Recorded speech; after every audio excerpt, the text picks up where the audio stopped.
July 2nd, 1937. Somewhere over the endless Pacific Ocean, Amelia Earhart, a woman who had conquered the skies, vanishes without a trace.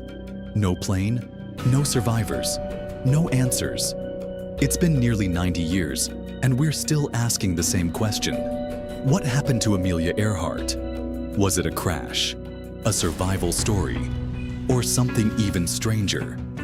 In this episode, we dive deep into her story, her daring journey, and the mystery that still haunts the world.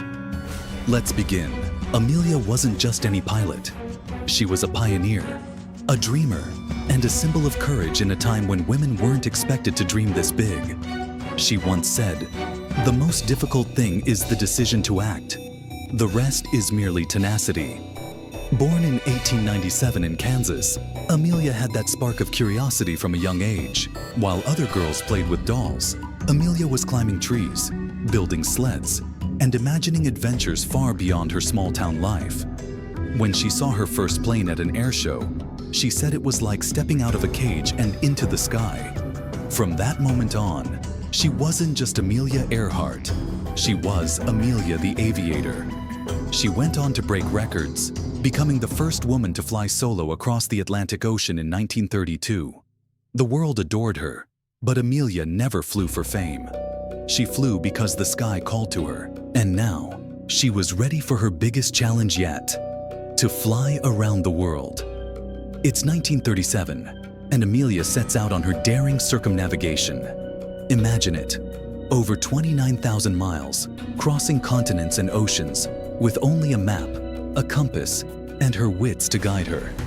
Her plane, a sleek Lockheed Electra 10E, custom built for the journey.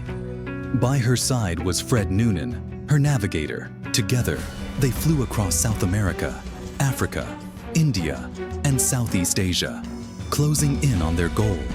By July 2nd, they were in Papua New Guinea, just one leg away from their finish line. But that final stretch would be their last. The final leg was a 2,556-mile flight to Howland Island, a tiny speck of land in the Pacific. It should have been straightforward. The U.S. Coast Guard cutter Itasca was stationed nearby, ready to guide them in. But somewhere along the way, things went terribly wrong. Amelia's voice crackled over the radio. "We must be on you, but cannot see you. Gas is running low."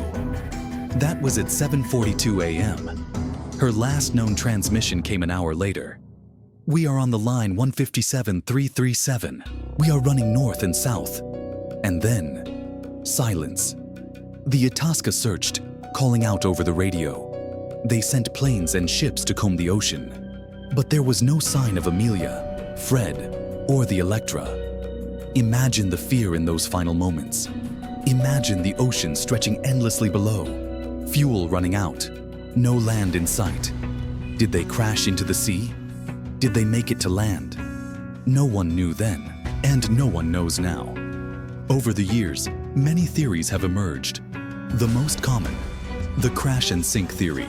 This suggests they simply ran out of fuel and went down near Howland Island. The ocean there is deep, over 18,000 feet, making it almost impossible to find wreckage. But what if they didn't crash?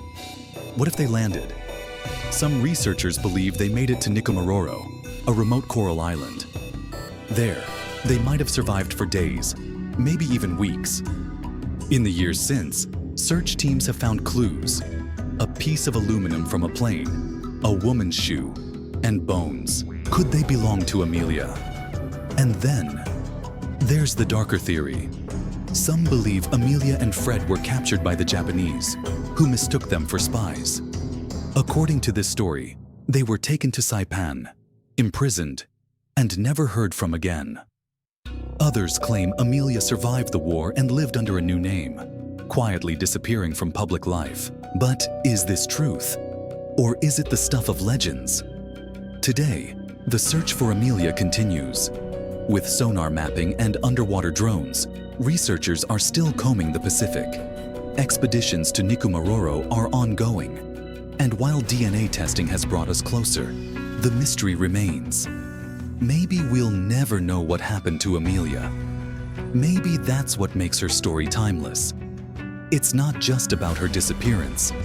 It's about the life she lived and the courage she showed. She once said, "Adventure is worthwhile in itself." And that's how she lived.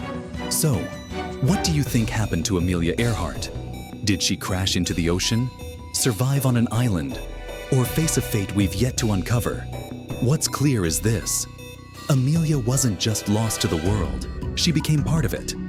Her story is a reminder to dream big, take risks, and never let fear hold us back.